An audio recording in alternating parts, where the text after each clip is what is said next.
have some non-obvious advice for this question. This question's about starting in game writing. And I would say one of the things overlooked in game writing is being specific is what makes things feel authentic.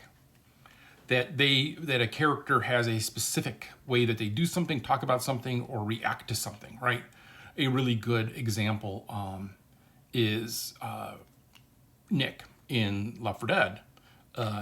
Nick is a person who will present violence as the answer, but he does not want to get in a fight. He does not want to, that is not his way. He is not the guy brandishing guns and fighting. He is the kind of guy who is kind of hoodwinking you and stealing from you that way, right? He is using nonviolent means to do it. He's cheating at cards, whatever, right?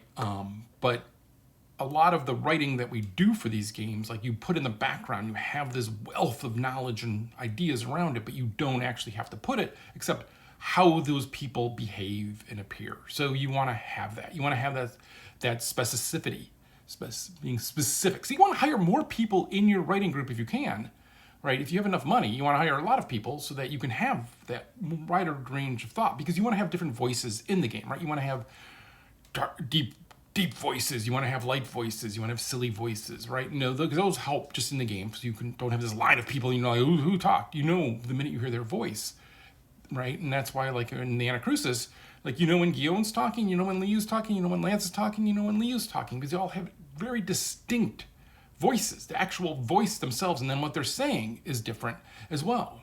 And that really helps, right? Now, some of this stuff you as a player will never really notice, but will be in the background, like the Lance stuff, right? But you want to draw that from somewhere. Now, you can do it from two places, and that's experience or research. Now, you can also hire a more diverse staff, and that's why sometimes people do that. It isn't about it's inclusion, it's ruining the game. No, you want to have good characters that feel real, and so you want to have them there. Now, someone will say all video game, because you've already covered all the white guy stuff. Oh, hang on a minute here. I've not been more nearly as much as the video games I've played, right? There's not a lot actually covering mine. But also, you now see a larger, diverse set of games being made that are covering these diverse voices, and it's super interesting. Right? And so for I can only be me. I can't present a different point of view. Now I can present that, hey, when we were writing Left 4 Dead 2 and Rochelle character, I think we did a disservice because one of the lawyers stepped in when they saw some of the writing and said, you can't put that in the game. And he was very thrown by it. I'm like,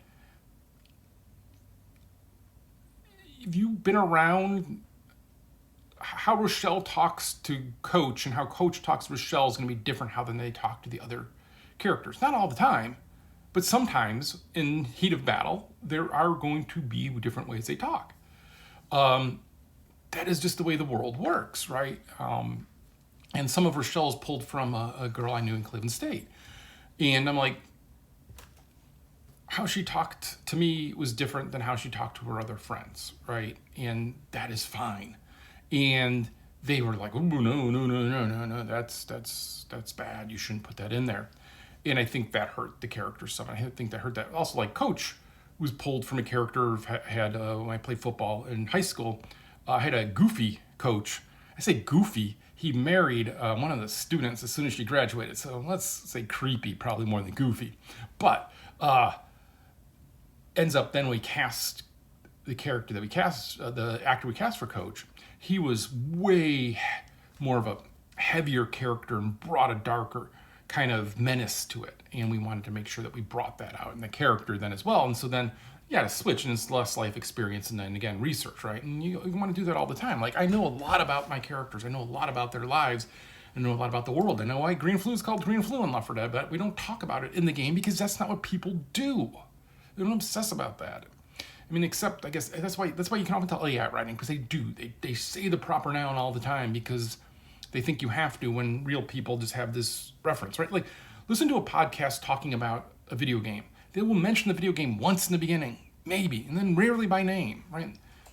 Again, that's a little sidetrack there, but all right. But you want to have those life experiences, and there's so many people I see go right from high school, college to game company who have very little experience outside of their lives, and then they need help. Now you can do research, right? And there's better writers than me, clearly.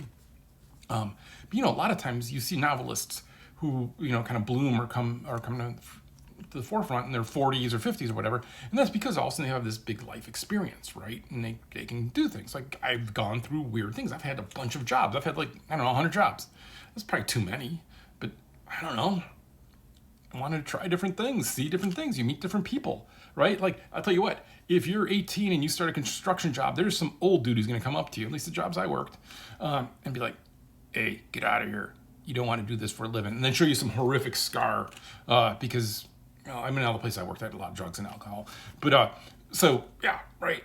Like, but you want to pull on that, right? You want to pull on those kind of experiences and be able to use them. And again, do they come one for one and you're quoting these characters? No, but you have that life experience, right? A writer was asking the other day, the people who've been in fights. Yeah. I had orange hair in the 80s, man. And then if I've ever been arrested, yeah. If I told you, oh, I've been arrested twice, would you think I'm a bad person? But now, both times stupid stuff. One time, they just let me go once they brought me to I got cuffed and put in the back of a police car in Bowling Green, and then just let go. And then another time, I was arrested, and then had to surrender to the police at 3 a.m. and then went to court, and the whole court was rigged. Had to roll dice to see which judge we would go to, and it was only one judge because the other two judges were suspended for corruption. And then the third judge, my uncle, when I told him who I was going to go see, my uncle's a character, he redid the guy's motorhome, and then I got off the case, which really pissed off the public defender for some reason. I don't know. It was really weird, whole weird experience there. But right, like you pull on that. And then the third time I didn't get arrested because my black friend was with me, Robbie, and the cops just ran past me and Ken right to him and arrested him. They didn't arrest us. How funny how that worked. But like, right, you not that you want to put yourself in dangerous situations, you want to put yourself in bad situations, but you want to live life. You want to go experience things. You want to go out and put yourself into places where you have this, because again, you don't put that exactly in, but you have that in your head of like, so in the Anacrusis, one of the engineers said Lance should tease Liu. And I was like, oh no, Lance would never tease Liu, because I've been around super wealthy people. Teasing isn't a thing that they're going to do when they're generationally wealthy, when they just haven't ever cared about money from day one. That's just not, teasing isn't the right thing, right? But passive aggressive BS, sure, they're not like, right, they're not angels, but they my experience, they do it in a different way because they don't have to. They just never had to belittle somebody because they always just think they're better than everybody, and they live in this different plane, right? And so how that works gets into the game, but it's not a one-for-one. And again, this is why often for writing teams, you want to have the writing team be bigger. You want to have it be more diverse, because you can pull then from a bunch of different specific histories of people's lives and put them into games. And since you can only be you and I can only be me, we can bring what we can bring. And with that, if you experience life a little bit more, not only do you get to meet a bunch of different people that you can think about and bring, but you can also then, have an understanding of like, oh, I should research this. I don't know this. And I understand that this kind of person's here. Like I know that person, but I never thought about like why they were behaving that way or what they were thinking about. So that was my long-winded answer to go out, have some fun, live your life. Don't do like the bad things. Like getting in fights isn't fun. Being arrested isn't fun. I mean, I have friends who went to prison. Again, 80s, what do white guys get arrested for in the 80s? Selling Ellis. That's also where the name comes from, by the way. It was a friend's nickname, LSD. Well, it's a good friend. Good person. He cannot talk about a lot of that in games. But like, you want to have that life experience to pull from. And yes, and then you also want to do research, a lot of research. You want to over-research so you have an understanding and you can pull from. And then you just don't want to put it in the forefront because people don't do that. It's in the background. It's what people talk about, or they talk that way, or they have that in their history that they don't need to talk about it, right? Right? If you're from Cleveland and you're talking baseball, you don't need to keep saying the Guardians. People know that it sounds like a gutter company now. Oh, what a horrible name. They could have taken the Spiders. They could have been the Cleveland Spiders. Cleveland Spiders would have been good. They could have been They could have been anything, but it was good to get off what they were on. But